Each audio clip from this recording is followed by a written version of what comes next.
Morning all of you. ठीक है, तो अब जो मुझे तुम्हारे कोर्स का अगला चैप्टर दिया गया है वो उसका नाम एसएचएम है। ठीक है, मुझे एसएचएम पढ़ाने को बोला गया है, मुझे एसएचएम का पढ़ाओ। ठीक है, चलो स्टार्ट करते हैं बिना टाइम वेस्ट के। ठीक है, स्टार्ट कैसे हमें करना है? एसएचएम से। ठीक है, एसएचएम इसको क्या बोलते हैं? Simple harmonic motion. Simple harmonic motion बोलते हैं बेटा, सिंपल हार्मोनिक मोशन। चलो कुछ चीजें इसमें समझते हैं सिंपल हार्मोनिक मोशन। अच्छा, सिंपल हार्मोनिक मोशन को समझने से पहले हमें कुछ चीजों का ध्यान रखना है, कुछ चीजें आनी चाहिए। उतनी खतरनाक तो नहीं है, बस बेसिक बेसिक कुछ चीजें आनी चाहिए। ठीक है, बेसिक सा फंडा है। जैसे सबसे पहले तुम्हें पता होना चाहिए कि पीरियोडिक मोशन क्या होता है। ठीक है, तो सबसे पहले वाली जो चीज इसमें पढ़ेंगे वो पढ़ेंगे पीरियोडिक मोशन। ये पता होना चाहिए पीरियोडिक मोशन क्या होती है। चलो देखो पीरियोडिक मोशन क्या होती है।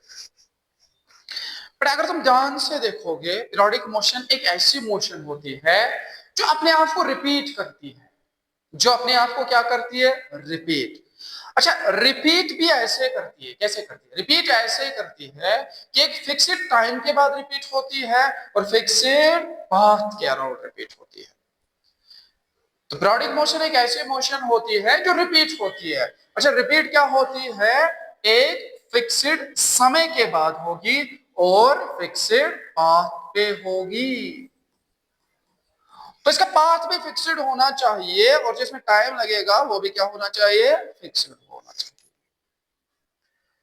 जैसे इसकी सबसे बेस्ट एग्जांपल तुम ले सकते हो, जो तुम वॉच लगाते हो, वॉच लगाते हो, पहनी हुई घड़ी जो तुम्हारे पास है उसको तुम एग्जांपल से समझ सकते हो। मान लो ये वॉच है, ये मैंने वॉच बनाई। अच्छा, यहाँ की मैं ज्यादा नंबरिंग तो नहीं करूंगा, 12, 6, यहाँ 3 लिखते हैं, यहाँ 9 लिखते हैं, बस छोड़ देते हैं। ठीक है, अच्छा बेटा इसमें कितने हैंड्स होते हैं? 3 हैंड्स होते हैं। सबसे लंबा वाला जो हैंड इसमें होता है वो सेकंड हैंड होता है। मान लो ये सेकंड हैंड है, सेकंड हैंड। अब ध्यान से देखो, इस सेकंड हैंड ने अगर चलना स्टार्ट किया, इस सेकंड हैंड ने अगर चलना क्या किया है? स्टार्ट किया है। अच्छा, चलते चलते ये सेकंड हैंड ऐसे आया, ऐसे ऐसे ऐसे ऐसे ऐसे ऐसे, फिर यहाँ पे पहुंचा, फिर यहाँ ऐसे ऐसे ऐसे ऐसे, फिर यहाँ पे पूछा। बताओ ये एक ही पाथ से जाता है कि अलग अलग पाथ से जाता है? एक ही पाथ से जाता है। अच्छा, एक चक्कर कितने समय के बाद रिपीट करता है? सेकंड हैंड बता रहा हूं, 60 सेकंड के बाद। तो सेकंड हैंड अपनी मोशन को रिपीट करता है, एक ही पाथ के अराउंड रिपीट करता है और फिक्स्ड टाइम के अराउंड करता है। इसलिए सेकंड हैंड की जो मोशन है वो पीरियोडिक मोशन है, इसको पीरियोडिक मोशन बोलेंगे। और जिस फिक्स्ड टाइम के बाद ये मोशन रिपीट होती है उस टाइम को हम टाइम पीरियड बोलते हैं। सर्कुलर मोशन में तुमने ये पढ़ा है, जिस टाइम के बाद ये मोशन रिपीट होती है उस टाइम को हम बेटा कौन सा बोलते हैं? उसको हम टाइम पीरियड बोलते हैं। तो अगर मैं बोलूंगा सेकंड हैंड का टाइम पीरियड, तुम छटाक से बोलोगे सर 60 सेकंड, कि 60 सेकंड के बाद रिपीट होती है। अच्छा, उसके बाद और एक हैंड होता है जिसको हम बोलते हैं मिनट हैंड, वो इससे छोटा होता है। मान लो ये मिनट हैंड है, ये मिनट हैंड है। ये भी अपनी मोशन को रिपीट करता है, फिक्स्ड पाथ में रिपीट करता है और फिक्स्ड टाइम के बाद रिपीट करता है। तो इसकी मोशन भी कौन सी हुई? पीरियोडिक मोशन हुई। और ये मिनट हैंड अपनी मोशन को कितने समय के बाद रिपीट करता है? 60 मिनट के बाद। तो टाइम पीरियड इसका कितना हुआ? 60 मिनट। उसके बाद कौन सा आता है? आवर हैंड, और उसका टाइम पीरियड कितना होता है? 12 घंटे आता है, क्योंकि 12 घंटे के बाद वो एक चक्कर कंप्लीट करता है। ठीक है, तो ये पीरियोडिक मोशन हुए। अगली एग्जांपल तुम इसमें दे सकते हो, एग्जांपल ऑफ यूसीएम। यूसीएम का मतलब यूनिफॉर्म सर्कुलर मोशन। एक पार्टिकल ने सर्कल करना स्टार्ट किया, यहां से चला, यहां पे खत्म कर दिया। अब सोचो, अगर ये सर्कुलर मोशन है, अगर ये सर्कुलर मोशन है, बताओ इसका ओमेगा कांस्टेंट होगा कि वेरिएबल होगा? कांस्टेंट होगा। कांस्टेंट एंगुलर वेलोसिटी से चलेगा। बताओ अगर इसने एक चक्कर 1 सेकंड में किया, अगला चक्कर भी 1 सेकंड में, अगला चक्कर भी 1 सेकंड में, बताओ एक तो ये फिक्स्ड पाथ के अराउंड मोशन करता है और फिक्स्ड टाइम के बाद अपनी इस मोशन को रिपीट करता है। तो ये भी कौन सी मोशन हुई? ये भी पीरियोडिक मोशन हुई। तो पीरियोडिक मोशन के लिए 2 कंडीशन जरूरी है। एक तो मोशन रिपीट होनी चाहिए, कैसे भी रिपीट हो कोई मतलब नहीं। लेकिन फिक्स्ड टाइम के बाद रिपीट हो और फिक्स्ड पाथ के अराउंड रिपीट हो। तो बेटा ये पीरियोडिक मोशन होती है। दूसरी मोशन का नाम ऑसिलेटरी मोशन। दूसरी मोशन का नाम हम ऑसिलेटरी मोशन बोलते हैं। दूसरी मोशन पहले तो तुमने पीरियोडिक याद रखा, दूसरी ऑसिलेटरी मोशन होती है। ऑसिलेटरी मोशन तो तुमने सुना है, ऑसिलेटरी मोशन का सिंपल मतलब होता है to and fro motion. To and fro motion, जो भी टू एंड फ्रो टाइप की मोशन होते हैं उसको हम ऑसिलेटरी मोशन बोलते हैं। टू एंड फ्रो मोशन में तुम्हें कैसे समझो, मान लो ऐसे ऐसे ऐसे ऐसे, ये टू एंड फ्रो, आगे पीछू आगे पीछू आगे पीछू, ऊपर नीचे ऐसे ऐसे ऐसे ऐसे, ऐसे। ये भी ऑसिलेटरी, ये भी और ये भी ऑसिलेटरी। समझ आया? एकदम से तुम्हारे मन में ख्याल आया, सर हमने तो इसको वाइब्रेटरी पढ़ा है, ऑसिलेटरी कहाँ हुआ? सर तुम बता रहे हो ऑसिलेटरी और केमिस्ट्री वाले बता रहे हैं वाइब्रेटरी, एटम ऐसे ऐसे ऐसे ऐसे ट्रांजिशन करता है, जो भी करता है, ठीक है। मैंने बोला बेटा दोनों सही है, तुम ऑसिलेटरी बोलो वाइब्रेटरी, इसमें ज्यादा फर्क नहीं है। बस फर्क इतना होता है कि जो वाइब्रेटरी मोशन होता है उसकी फ्रीक्वेंसी बहुत ज्यादा होती है। फ्रीक्वेंसी ज्यादा का मतलब वो बहुत ज्यादा ऐसे ऐसे ऑसिलेट करता है। तो और ऑसिलेटरी मोशन की फ्रीक्वेंसी बहुत ज्यादा हो जाए वही वाइब्रेटरी बन जाती है, तो सेम ही है, कोई फर्क नहीं है। अच्छा इसकी एग्जांपल मैं तुम्हें बताऊं, जैसे ध्यान से देखो, वर्क पावर एनर्जी में तुमने पढ़ा, ये हमारे पास एक स्प्रिंग है, ये स्प्रिंग है, इसके साथ मैंने एम मास का एक ब्लॉक जोड़ दिया, ठीक है। एम मास का ब्लॉक मैंने इसके साथ जोड़ा और मैं तुम्हें बताऊं ये अपनी नेचुरल लेंथ में, ठीक है, मतलब ना इसमें एक्सटेंशन है और ना ही इसमें कोई कंप्रेशन है, नेचुरल लेंथ में। अब क्या होगा बेटा अगर मैं कुछ ऐसे यहां पे करूं, कुछ ऐसा करते हैं, चलो मैंने उसको यहां से एक फोर्स दिया, फोर्स देने की वजह से ये आगे चला और यहां पहुंचा, ये मास एम यहां पहुंचा, ठीक है। मैंने एक्सटर्नल फोर्स दिया, आगे खिसकाया, और मान लो मैंने इसको एक्स आगे खिसकाया, ये आगे चला।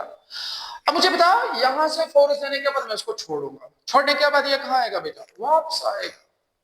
वापस क्यों आएगा? क्योंकि तुमने बोला सर इस पे एक फोर्स लगेगा जिसका नाम कौन सा होता है? Spring force, FSP. ये स्प्रिंग फोर्स लगेगा। मैंने इसको आगे चलाया था, ये कहां आया? पीछे आया। अच्छा क्या यहाँ रुकेगा? नहीं रुकेगा, बल्कि कहां जाएगा? पीछे जाएगा, इनर्शिया की वजह से। फिर यहां पहुंचा, फिर आगे, फिर ऐसे ऐसे करता रहेगा। तो ये कौन सी मोशन हुई? ऑसिलेटरी मोशन हुई, ये ऑसिलेटरी मोशन हुई, ठीक है। अच्छा इस पोजीशन की बात अगर मैं करूं तो यहाँ पे एफ नेट कितना था? 0, क्योंकि रुका हुआ था, एफ नेट 0 है। तो उसको हम कौन सी पोजीशन बोलेंगे? इक्विलिब्रियम पोजीशन बेटा, ये हमारे पास हो गई इक्विलिब्रियम पोजीशन। और इसी इक्विलिब्रियम पोजीशन को हम कौन सी पोजीशन यहाँ पे नाम देते हैं? मीन पोजीशन, इसको हम मीन पोजीशन बोलते हैं। लेकिन जैसे मैंने इक्विलिब्रियम का नाम दिया, तुमने बोला सर इक्विलिब्रियम तो हमने 3 प्रकार के पढ़े हैं। सर हमने तो स्टेबल इक्विलिब्रियम पढ़ा, हमने तो अनस्टेबल पढ़ा और हमने स्टैटिक इक्विलिब्रियम पढ़ा है, आप कौन से इक्विलिब्रियम की बात कर रहे हो? मैंने बेटा वो तुम्हें खुद समझ में आना चाहिए कि ऑसिलेटरी मोशन करने के लिए कौन सा इक्विलिब्रियम का होना जरूरी है। अनस्टेबल इक्विलिब्रियम का मतलब तुम समझते हो, अगर हमने पार्टिकल को अपनी पोजीशन से हटाया तो वो वापस नहीं आएगा, ऐसा इक्विलिब्रियम अनस्टेबल होता है, ये तुम्हें पता है।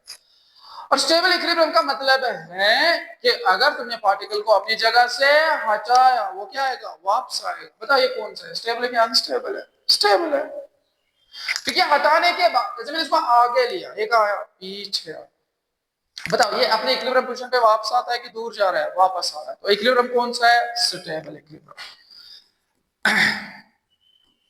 तो इसका मतलब है अगर किसी भी बॉडी को ऑसिलेटरी मोशन करना है, इसका स्टेबल इक्विलिब्रियम में होना जरूरी है, क्योंकि तभी तो वो आगे पीछे आ जाएगी। क्योंकि तुमने इसको आगे धक्का किया, अगर अनस्टेबल होगा तो वो आगे बढ़ती जाएगी, वापस कभी नहीं आएगी, वापस कभी नहीं आएगी। तो टू एंड फ्रो नहीं हुआ, टू एंड फ्रो नहीं हुआ तो ऑसिलेटरी भी नहीं हुआ।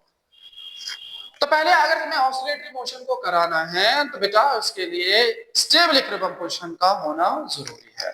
और उस स्टेबल पोजीशन को हम यहाँ पे कौन सी पोजीशन बोलते हैं? Mean position. अच्छा, ये नेचुरल लेंथ थी और ये इसकी कौन सी पोजीशन थी? मेन पोजीशन थी, ये इसकी मेन पोजीशन थी। अगले और एक एग्जांपल अगर मैं तुम्हें समझाऊं, चलो इसको समझ लेते हैं। मतलब यही ब्लॉक था, ये स्प्रिंग थी, इस सिस्टम को मैंने ऐसे लटका दिया। अच्छा, तुम मुझे बताओ ये ऐसे रहेगा कि नहीं रहेगा? ये इसकी नेचुरल लेंथ है, बताओ क्या अपनी नेचुरल लेंथ में रहेगा?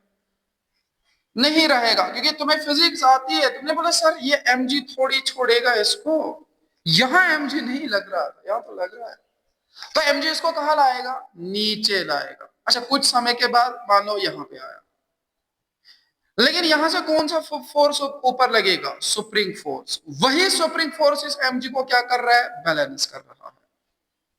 अच्छा, तुमने पढ़ा होगा जो सुप्रीम फोर्स होता है वो तो ये तो तुमने पढ़ा है, वो माइनस के एक्स होता है। आगे की कहानी है, मैं समझाऊंगा।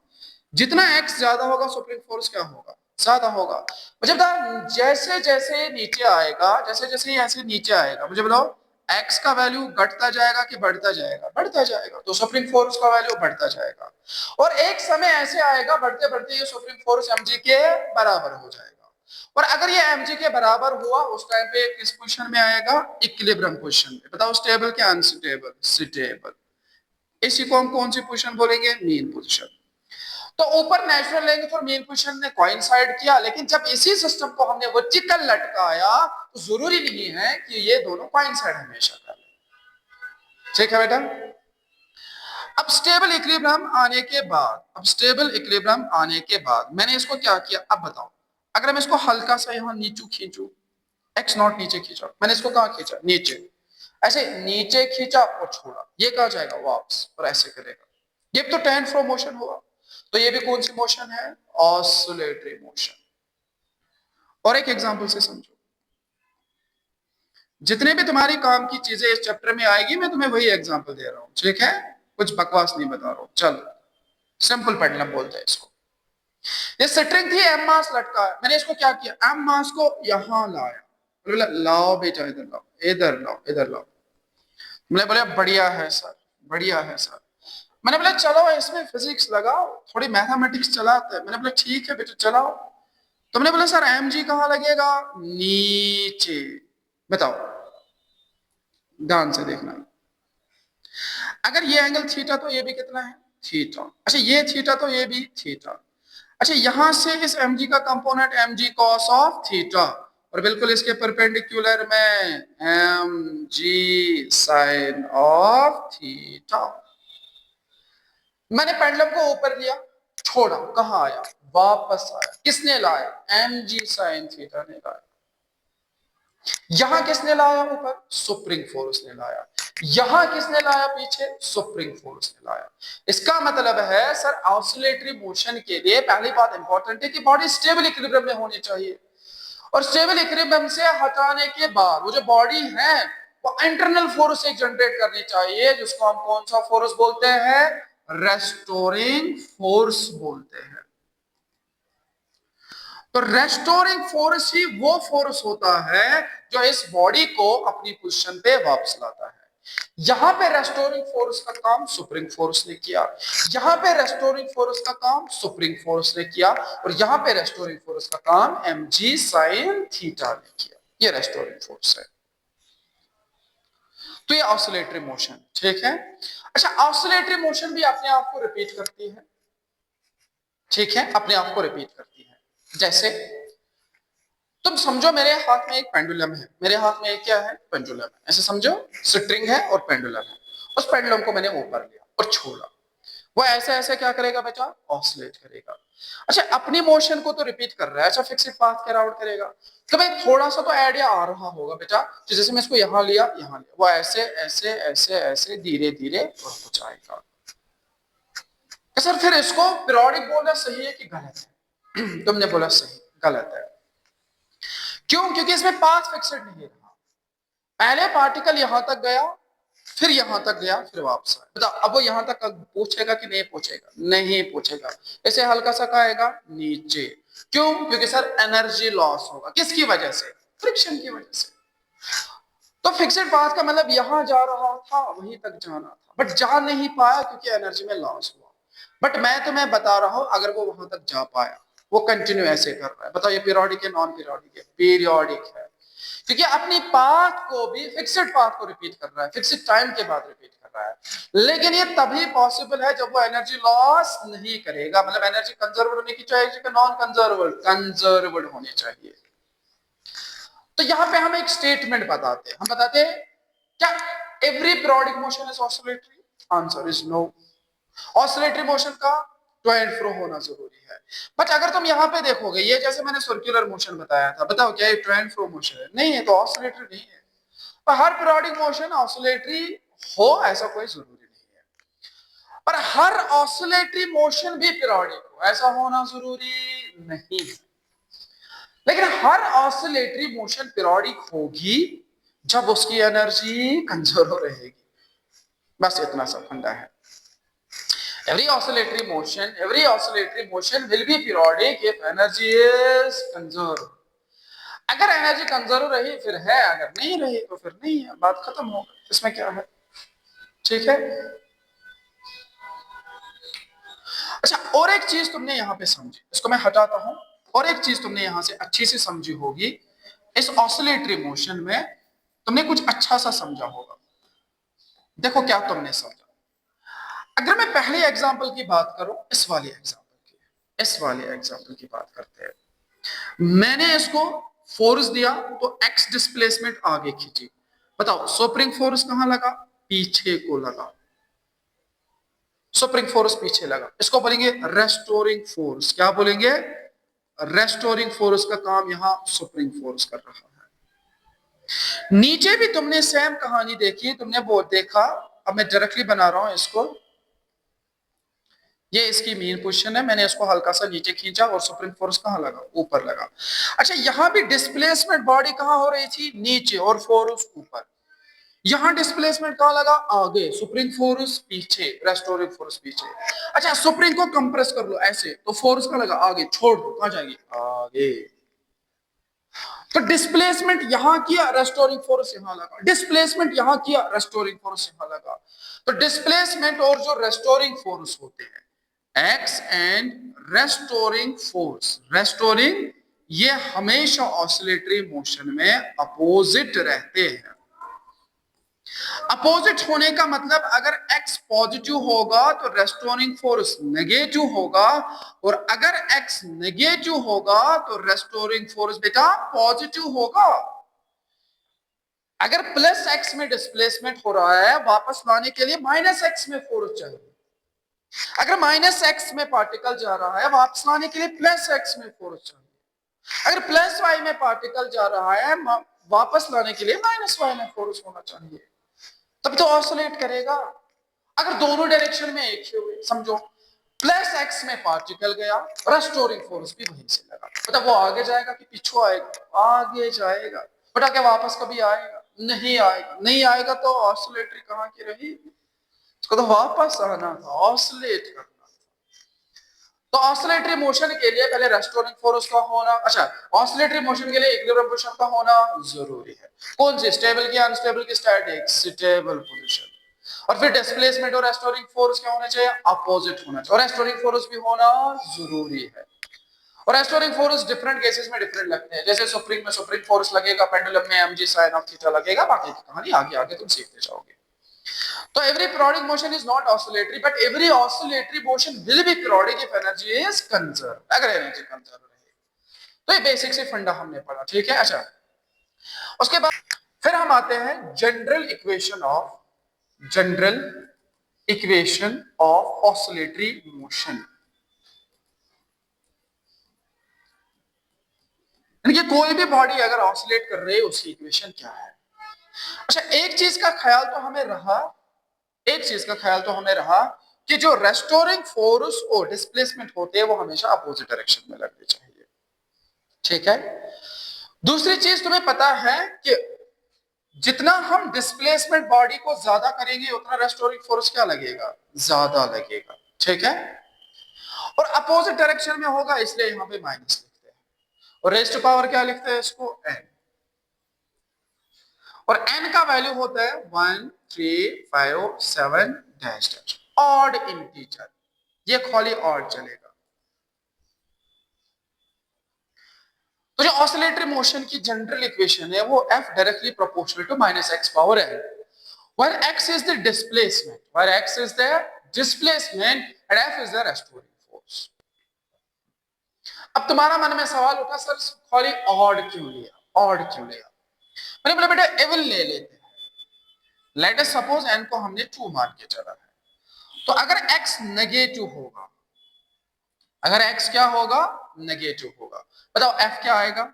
f आएगा बराबर नेगेटिव, x का वैल्यू नेगेटिव, तो नेगेटिव का स्क्वायर क्या होता है, पॉजिटिव, पॉजिटिव और नेगेटिव नेगेटिव। तो यहाँ f भी नेगेटिव आया और यहाँ पे x भी नेगेटिव आया, बताओ ये ऑसिलेटरी है कि नहीं है? नहीं, ऑसिलेटरी नहीं रही ना, क्योंकि डिस्प्लेसमेंट और रेस्टोरिंग फोर्स की डायरेक्शन सेम है तो पार्टिकल वापस नहीं आएगा, वापस नहीं आएगा तो ऑसिलेट कहां करेगा?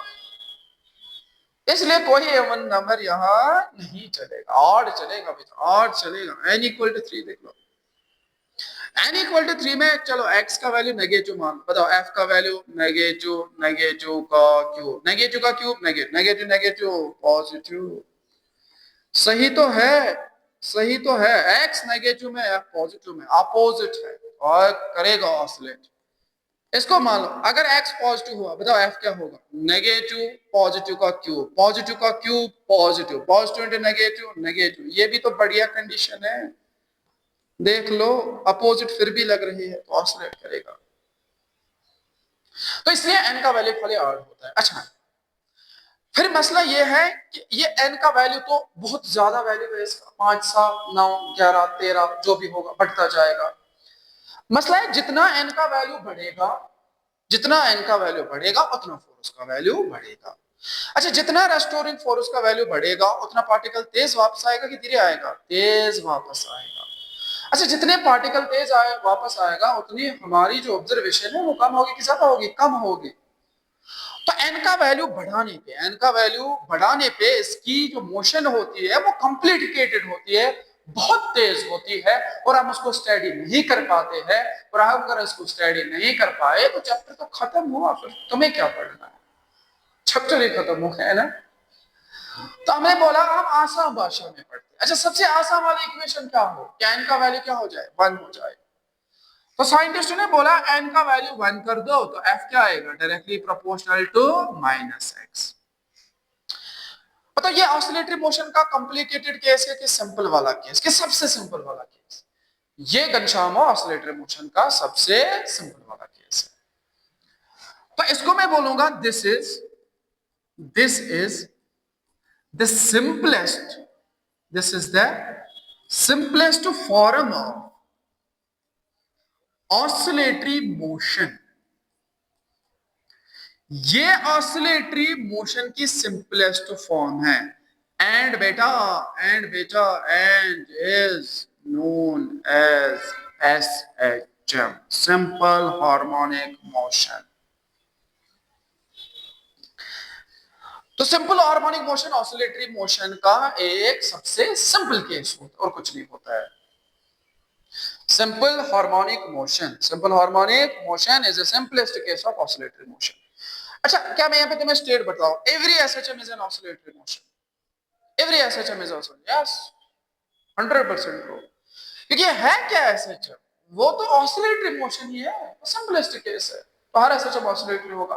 लेकिन क्या बेटा हर ऑसिलेटरी SHM होगा? नहीं होगा। ऑसिलेटरी का सबसे सिंपलेस्ट केस SHM होगा, बट हर ऑसिलेटरी SHM नहीं होगा।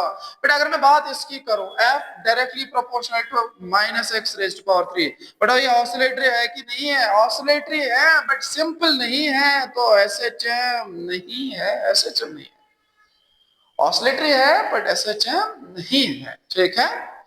तो SHM होती है simply simplest form of oscillatory motion, ठीक है। चलो इतना समझ में आया हो, फिर आगे बढ़ते हैं। उसके बाद हमने पीरियोडिक पढ़ा, हमने ऑसिलेटरी पढ़ा और SHM के बारे में कुछ सीखा। अब हमारा काम खाली बस इस थ्योरी को पढ़ना रटना नहीं है, तुम जानते हो। हमारा काम है इसको मैथमेटिक्स में कन्वर्ट करने का। अब मुझे मैथमेटिकल फंक्शन देखी होगी और मुझे बताना है, बताओ ये पीरियोडिक है, ऑसिलेटरी है या जो भी है। जो भी है, एनसीईआरटी ने इस पे आर्टिकल लिखा है। यहां तक पढ़ाने के बाद एनसीईआरटी ने अपनी एक ब्रेक ले ली है, उसके बाद वो सीधे उसकी मैथमेटिक्स पे आ चुका है। ठीक है, अच्छा तुम सबको ये चीजें तो पता होगी, ठीक है, तुम जानते हो ये चीजें। फिर मैं इसको हटा रहा हूं, मैं लिखना है, तुम्हारे पास 2 मिनट है, जल्दी उतार लो। ठीक है,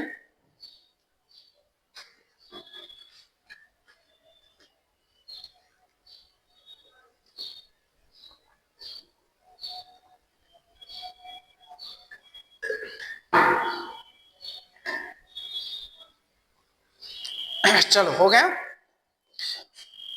ध्यान से देखो। ठीक है,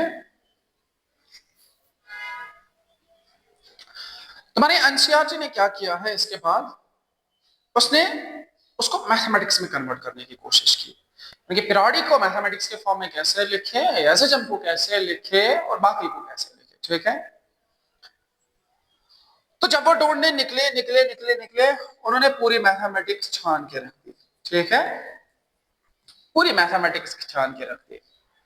पूरी मैथमेटिक्स छानने के बाद वो लास्ट में पूछे ट्रिग्नोमेट्री पे बेटा, किस पे पूछे, ट्रिग्नोमेट्री पे। जैसे वो ट्रिग्नोमेट्री पे पूछे, उनको वहां 6 फंक्शन दिखे। साइन का फंक्शन दिखा, कॉस का फंक्शन दिखा, टैन का दिखा, सेक का दिखा, कोसेक का दिखा और कॉट का दिखा।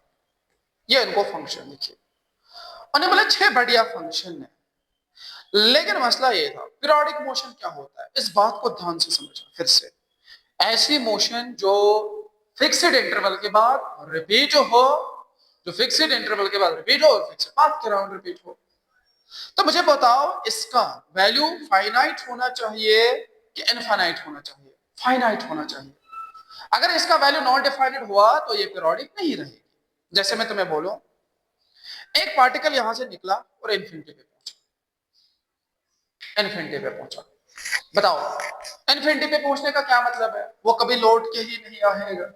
अगर वो लौट के नहीं आएगा तो पीरियोडिक कहां रहा?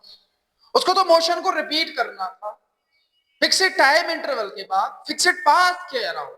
लेकिन अगर वो कभी वापस ही नहीं आया, हम इंतजार करते रहे, वो पीरियोडिक नहीं रहा। तो जब पीरियोडिक ही नहीं रहा, हम क्या करेंगे? तो पहले पीरियोडिक फंक्शन का वैल्यू नॉट डिफाइनेड नहीं होना चाहिए, वेल डिफाइनेड होना चाहिए। और जैसे उन्होंने इन फंक्शंस को छाना, तो मैथमेटिक्स जानते हो, इन सब फंक्शंस का एक एंगल पे इन्फिनिटी वैल्यू आता है बेटा, एक एंगल पे इन्फिनिटी का वैल्यू आता है। जैसे टेन का इन्फिनिटी वैल्यू कब आता है? 90 डिग्री पे, नॉन डिफाइनेड होता है। ये तो तुम्हें पता है, वैसे हर फंक्शन का डिफाइनेड होता है। अच्छा, पूरा मैथमेटिक्स छोड़ने के बाद उनको बस 2 ही ऐसे फंक्शन मिली जो अपने वैल्यू को फिक्स्ड टाइम इंटरवल के बाद रिपीट करती थी। उसमें से एक थी साइन की फंक्शन और दूसरी थी कॉस की फंक्शन। साइन का मिनिमम वैल्यू -1 और मैक्सिमम वैल्यू +1, कॉस का मिनिमम वैल्यू -1 और मैक्सिमम वैल्यू +1।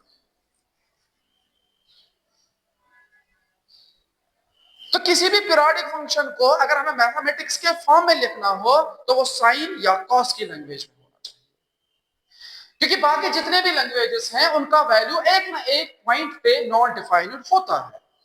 और अगर एक ना एक पॉइंट पे उसका वैल्यू नॉन डिफाइनेड होगा, इसका मतलब वो पीरियोडिक नहीं रहेगा। तो कोई भी फंक्शन जो पीरियोडिक हो वो हमेशा किसकी लैंग्वेज में होनी चाहिए? या साइन के लैंग्वेज में होनी चाहिए या कॉस के लैंग्वेज में होनी चाहिए। पहली बात, हर पीरियोडिक फंक्शन का साइन और कॉस में होना जरूरी है। पर क्या हर वो फंक्शन जो साइन कॉस में हो पीरियोडिक है? अब नहीं है, इसको समझना उल्टा। हर पीरियोडिक फंक्शन का साइन और कॉस में होना जरूरी है, पर हर वो फंक्शन जो साइन और कॉस में हो वो पीरियोडिक हो, ऐसा कोई जरूरी नहीं है। So every periodic function is in the language of sine and cos, but every function in terms of sine and cos is not periodic. वो पीरियोडिक नहीं है बेटा, वो नहीं पीरियोडिक है। अच्छा, इसी चीज को समझने के लिए फिर आगे तुम्हारी एनसीईआरटी ने इसके डिवीजन करके रखे हैं। इसके क्या करके रखे हैं? डिवीजन करके रखे हैं। साइन थीटा की भाषा हो, कॉस थीटा की भाषा हो, क्योंकि इनका वैल्यू फिक्स टाइम इंटरवल के बाद रिपीट होता है बेटा। बढ़िया चीज है ये। एनसीईआरटी ने उसको डिवाइड किया, पहले को बोला एसएचएम, क्या बोला? एसएचएम। उसने बोला अगर किसी मोशन को एसएचएम होना है उसके लिए कंडीशन क्या? बता, एसएचएम पीरियोडिक होती है कि नॉन पीरियोडिक होती है? पीरियोडिक होती है। तो अगर पीरियोडिक है तो sine and cos present present present. Periodic है तो साइन कॉस की भाषा होनी चाहिए। दूसरा, एम्पलीट्यूड कांस्टेंट होना चाहिए। एम्पलीट्यूड कांस्टेंट हो and have unique oblique single frequency combination। Amplitude constant हो और जो फ्रीक्वेंसी हो वो सिंगल हो, सिंगल कॉम्बिनेशन, ज्यादा नहीं होनी चाहिए। अच्छा, एम्पलीट्यूड एम्पलीट्यूड से तुम्हें डरना नहीं है, फ्रीक्वेंसी तो तुम्हें आती है, वो तो पढ़ी है, एंगुलर फ्रीक्वेंसी जो भी पढ़ी है, ठीक है। एम्पलीट्यूड जो होता है, मैं समझाऊंगा, हल्का सा तुम्हें आइडिया दूंगा, वैसे तुम्हें पता है फिर भी मैं समझाता हूं। देखो, ये मेरे पास ब्लॉक था, ठीक है, ये सुप्रिंग लगी थी इसमें एम मास का, मैंने इसको फोर्स दिया, ये कहां जाएगा? आगे जाएगा। अच्छा, कुछ डिस्टेंस ट्रेवल करने के बाद ये रुकेगा और रुकने के बाद यहां से कहां आएगा? वापस। तो यहाँ पे वेलोसिटी कितनी होगी इसकी? 0। आगे पूरी चर्चा इस पे करेंगे, बस हल्का सा आइडिया ले लो, अभी हल्का सा आइडिया ले लो। मैंने इसको फोर्स दिया बेटा, ये कहां चलेगा? आगे चलेगा। धीरे धीरे रिटार्ड होगा कि एक्सेलरेट होगा? रिटार्ड होगा, कॉमन सेंस है। रिटार्ड होते होते, क्योंकि यहां से सुप्रिंग फोर्स लगाएगी, सुप्रिंग इस पे, ठीक है, रिटार्ड होते होते होते इसकी वेलोसिटी कितनी बनेगी? 0। उसके बाद क्या आएगा? वापस। तो जिस पॉइंट पे तुमने उसको फोर्स लगाया और जिस पॉइंट से ये वापस आना स्टार्ट करता है, ये जो मैक्सिमम डिस्प्लेस होती है उसी को हम एम्पलीट्यूड बोलते हैं। ये एम्पलीट्यूड कांस्टेंट होना चाहिए, मैंने तुम्हें पहले भी समझाया था, ठीक है। तो एसएचएम किसी मोशन को होने के लिए साइन कॉस की फंक्शन हो, एम्पलीट्यूड कांस्टेंट हो और फ्रीक्वेंसी सिंगल हो, ठीक है। दूसरी फंक्शन होती है पीरियोडिक बट नॉट एसएचएम। ये तो तुमने सीखा है, इसमें कुछ नहीं मुझे बताना है, तो तुम ही बताओ मुझे बेटा, क्या अगर कोई फंक्शन पीरियोडिक है उसका एसएचएम होना जरूरी है? नहीं है ना। हर पीरियोडिक फंक्शन ऑसिलेटरी नहीं है, और एसएचएम क्या है? ऑसिलेटरी मोशन है।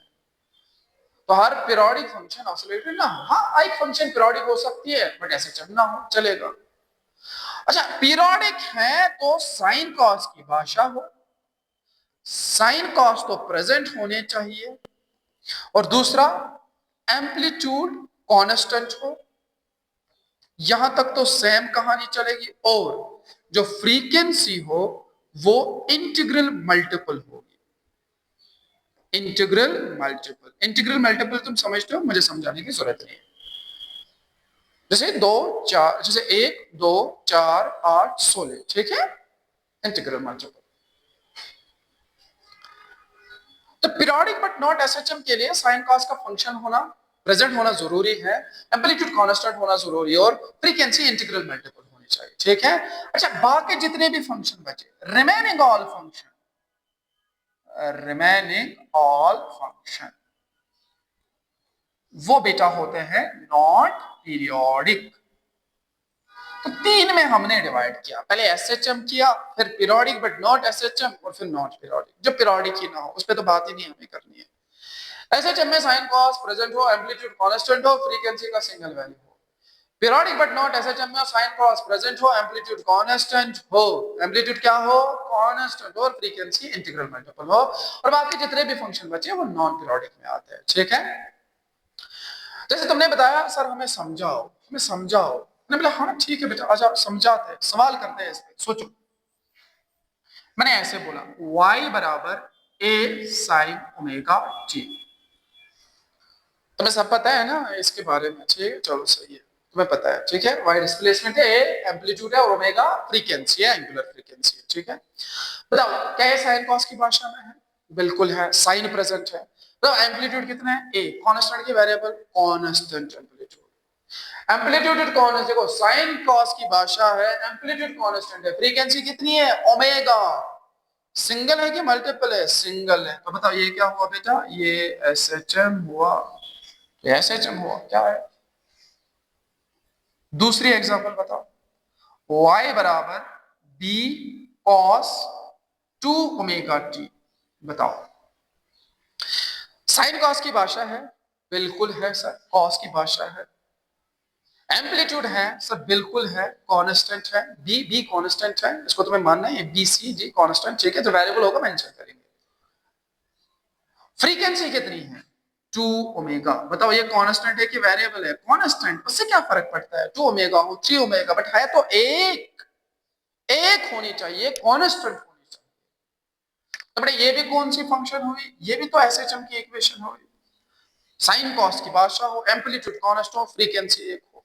चलो अगला बताओ, तीसरा, y बराबर a sign omega t plus b cos omega t. बताओ बेटा ये क्या है।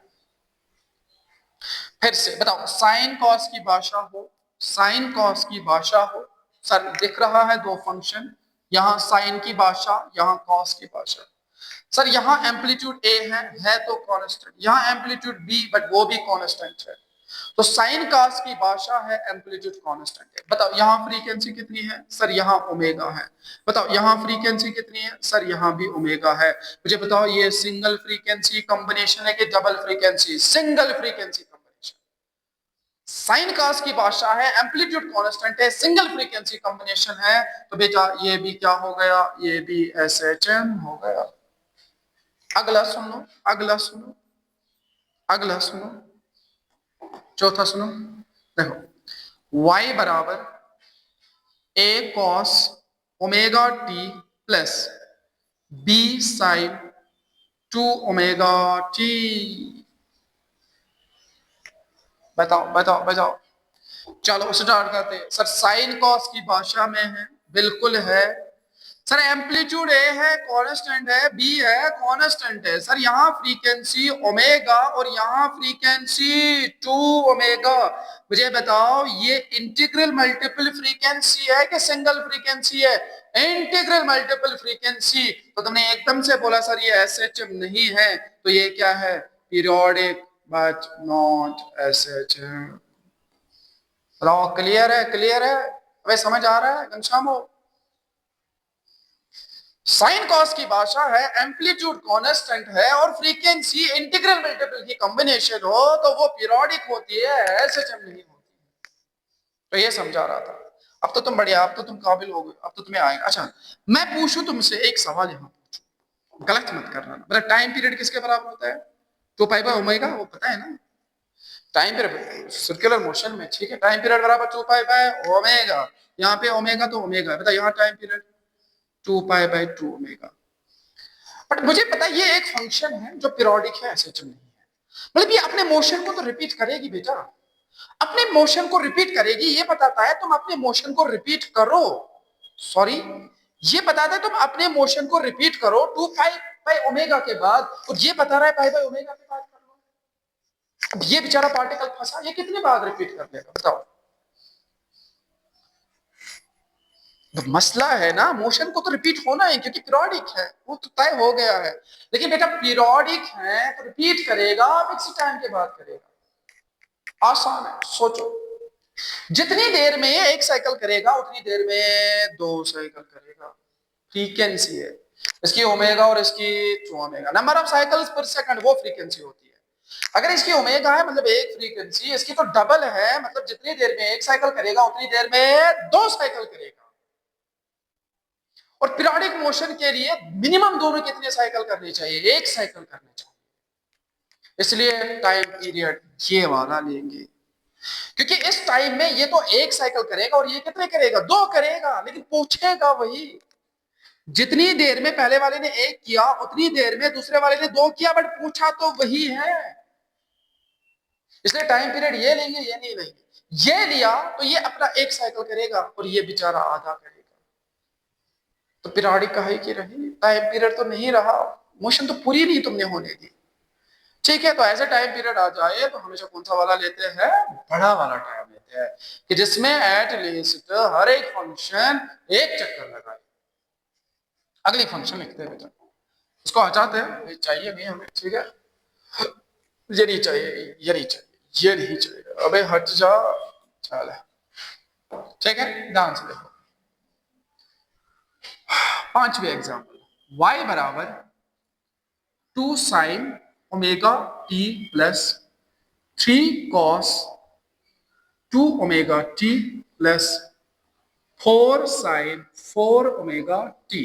बताओ, चलो हिसाब लगाओ। साइन कॉस की भाषा है, बिल्कुल है, ये साइन की भाषा, कॉस की भाषा, साइन की भाषा। Amplitude constant, amplitude constant, amplitude frequency omega, इसकी फ्रीक्वेंसी 2 ओमेगा, इसकी फ्रीक्वेंसी 4 ओमेगा। बताओ सिंगल है कि इंटीग्रल मल्टीपल? Integral multiple. तो बेटा इसको भी क्या बोलेंगे? Periodic but not SHM. Periodic तो है बट एसएचएम नहीं। तो यहाँ का टाइम पीरियड होता है 2 पाई बाय ओमेगा, यहाँ का time period 2 pi by 2 omega, और यहाँ का टाइम पीरियड बेटा बोले तो 2 पाई बाय 4 ओमेगा। जितनी देर में 4 साइकिल करेगा उतनी देर में 2 साइकिल करेगा, उतनी देर में 1 साइकिल करेगा। और हमें टाइम पीरियड वो मिनिमम टाइम लेना है कि जिसमें सारे कम से कम 1 साइकिल करें। तो इस टाइम में करेंगे कम से कम 1 साइकिल। ये टाइम लिया तो ये अपना 1 साइकिल करेगा, ये आधा करेगा, और ये 1/4 करेगा। तो अगर इसने 1 साइकिल किया, जितनी देर में 1 साइकिल करेगा उतनी देर में 2 साइकिल करेगा, उतनी देर में 4 साइकिल करेगा। तो ये एक ऐसा टाइम है जिसमें चारों फंक्शन कम से कम एक बार तो एक चक्कर करते हैं, इसलिए टाइम पीरियड इसका भी यही होगा, 2 पाई बाय ओमेगा ही होगा। भाई चमका। अगली देखो, 6th एग्जांपल, y बराबर t साइन ओमेगा t। बताओ एम्पलीट्यूड कितना है? एम्पलीट्यूड कितना है? एम्पलीट्यूड हिसाब लगाओ। t है ना, t है ना, t है ना, t वेरिएबल। क्या टाइम हमारे लिए कभी रुकता है? नहीं रुकता है, ना तुम्हारे लिए, ना मेरे लिए, ना फंक्शन के लिए टाइम रुकने वाला नहीं। तो एम्पलीट्यूड वेरिएबल की कांस्टेंट वेरिएबल, अगर वेरिएबल है तो नॉन पीरियोडिक है। क्योंकि एसएचएम और पीरियोडिक के लिए एम्पलीट्यूड क्या होना चाहिए? कांस्टेंट। अगर नहीं है तो ना पीरियोडिक है ना एसएचएम है। बात क्यों करनी है इस पे? ठीक है, चलो अगला देखो। अब इसमें तुम्हें कंफ्यूजन नहीं होना चाहिए, अब तुम्हें समझ आ रहा है धीरे धीरे। सातवां बताओ, y बराबर e raised power minus x square 3। बताओ, तुमने सीधे बोला सर नॉन पीरियोडिक है, साइन कॉस की भाषा में ही नहीं है। Very good. आठवां बताओ, y बराबर log of sine omega t। बताओ पीरियोडिक है नॉन पीरियोडिक है? तुमने बोला सर नॉन पीरियोडिक है। मैंने बोला क्यों? मैंने बोला साइन तो प्रेजेंट है। तुमने बोला सर पर लॉग भी तो है। खाली साइन कॉस की भाषा हो तब चलेगा, मिली जुली भगत नहीं चलेगी कि लॉग भी हो, साइन भी हो, ई भी हो, साइन भी हो, ऐसा नहीं चलेगा।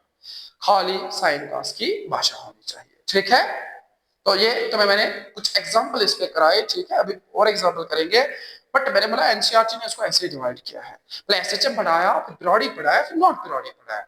एसएचएम के लिए कंडीशन दी साइन कॉस की फंक्शन हो, एम्पलीट्यूड कांस्टेंट हो, सिंगल फ्रीक्वेंसी कॉम्बिनेशन हो। और बेटा उसके बाद पीरियोडिक बट नॉट एसएचएम के लिए वही कंडीशन है, साइन कॉस प्रेजेंट होना चाहिए, एम्पलीट्यूड कांस्टेंट हो, बट फ्रीक्वेंसी इंटीग्रल मल्टीपल चलेगी। तो पीरियोडिक तो होगी बट एसएचएम नहीं होगी। और उसके बगैर जो फंक्शंस है बेटा उसका तुम्हें पता है वो पीरियोडिक नहीं होती है। चलो इसको उतारो, फिर इसको रब करते हैं, आगे बढ़ते हैं।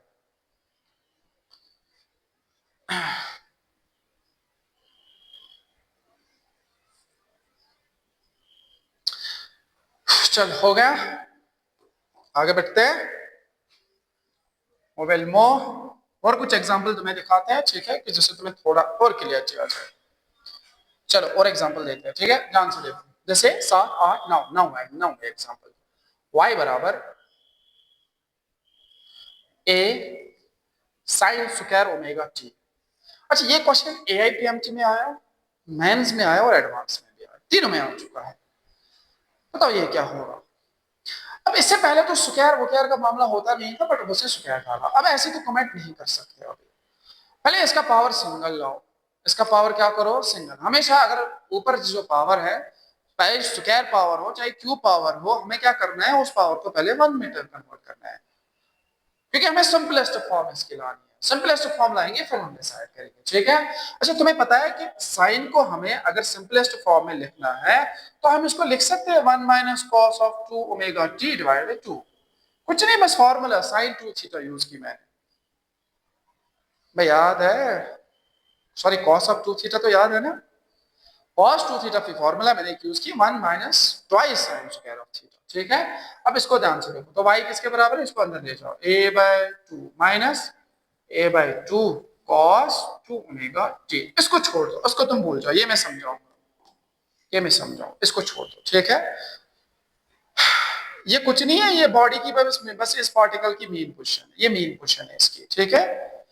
हमेशा हमारी मीन पोजीशन तो जनरली जीरो होती है, x इक्वल टू जीरो पे होती है, बट जरूरी नहीं है कि पार्टिकल हमेशा यहाँ से ऐसे जम करना स्टार्ट करे, इसकी मीन पोजीशन ऊपर नीचे हो सकती है, ठीक है। बस इसमें मत, इसको बताओ, इसको बताओ, ये साइन कॉस की भाषा है, फ्रीक्वेंसी 2 ओमेगा है, बट सिंगल है कि मल्टीपल है, सिंगल है, एम्पलीट्यूड ए बाई टी है, कांस्टेंट है कि वेरिएबल है, कांस्टेंट है, तो ये एसएचएम है, बट इस एसएचएम में फर्क है, पर इस एसएचएम में, जैसे मैं ये एसएचएम बनाऊं, y बराबर a cos ओमेगा t, मैंने ये एसएचएम बनाया, और इसका अगर मैं ग्राफ बताऊं, सबको कॉस का ग्राफ आता है, ये सबको पता है, और मुझे पता है, बताओ ये कितना है a, अच्छा नीचे भी कितना जाएगा, a जाएगा, तो माइनस से लिख लो, तो इसका ग्राफ है, ये ऐसे बनेगा। तो ये जो पार्टिकल पीरियोडिक मोशन ये एसएचएम कर रहा है, ये मीन पोजीशन के अराउंड कर रहा है, जो इसकी मीन पोजीशन है वो x इक्वल टू 0 है, क्योंकि यही से प्लस से जाता है, माइनस से जाता है, प्लस से जाता है, माइनस से जाता है, लेकिन इस वाली कंडीशन में ऐसा नहीं है, यहां पे पार्टिकल a/2 के अराउंड ऑसिलेट करता है, a/2 के अराउंड कैसे, जैसे कॉस की फंक्शन है, मैं कुछ नहीं करूंगा, बस तुम ध्यान से देखो, ये x इक्वल टू 0 है, अभी इसके अराउंड तो ये नहीं कर रहा है, लेकिन ये कर रहा है x इक्वल टू a/2 के अराउंड, मान लो ये x इक्वल टू a/2 है, अब cos का ही फंक्शन है तो ग्राफ ऐसा ही आएगा, ये उसने ग्राफ किया, तो इससे ऊपर तुम जाओगे, इसका एम्पलीट्यूड a/2 है, तो ये भाई a/2 है, और ये भी कितना है, माइनस a/2, यानी कि ये इस पॉइंट के अराउंड ऑसिलेट कर रहा है, a/2 ऊपर गया, a/2 नीचे, ऐसे ऐसे ऐसे ऐसे ऐसे ऑसिलेट करता है, कर तो ऐसा चल रहा है, कर तो ऐसा चल रहा है, बट जो इसकी मेन पोजीशन है वो शिफ्टेड है, ये ओरिजिन के अबाउट न होके a/2 के अराउंड ऑसिलेट करता है बेटा, ठीक है। तो पहले जो इसके टर्म के बाद जो भी इससे पहले आ जाए, तो मैं इसको समझना है, इसका मतलब है ये किस पोजीशन के अराउंड ऑसिलेट करता है, ऐसे जम करता है, ये पोजीशन लेता है। अगले एग्जांपल पे चलते हैं, 10वें एग्जांपल पे, अगर ऐसे होगा बेटा y equal to a sin cube of t, फिर से तुमने बोला सर इसमें तो हम कमेंट नहीं अभी कर सकते हैं, कमेंट नहीं कर सकते हैं, पहले इसमें लीनियर पावर लाते हैं, तो लीनियर पावर लाने के लिए मैं इसको ऐसे लिख सकता हूं, sign omega T into sine, sorry इसको ठीक करते हैं, पहले इसको ठीक करते हैं, ठीक है, चलो ध्यान से देखो, y बराबर a sine cube omega T और a sign omega T into sine square omega T, ऐसे लिख सकते हैं, साइन स्क्वायर इंटू साइन।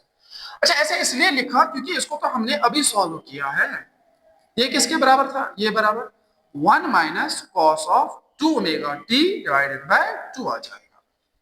अब ये पे डिसाइड करते हैं, ध्यान से देखो, साइन कॉस का फंक्शन है, और यहां पे फ्रीक्वेंसी ओमेगा और यहां पे फ्रीक्वेंसी 2 ओमेगा, साइन कॉस की भाषा में है फ्रीक्वेंसी ओमेगा और कितनी है 2 ओमेगा, एम्पलीट्यूड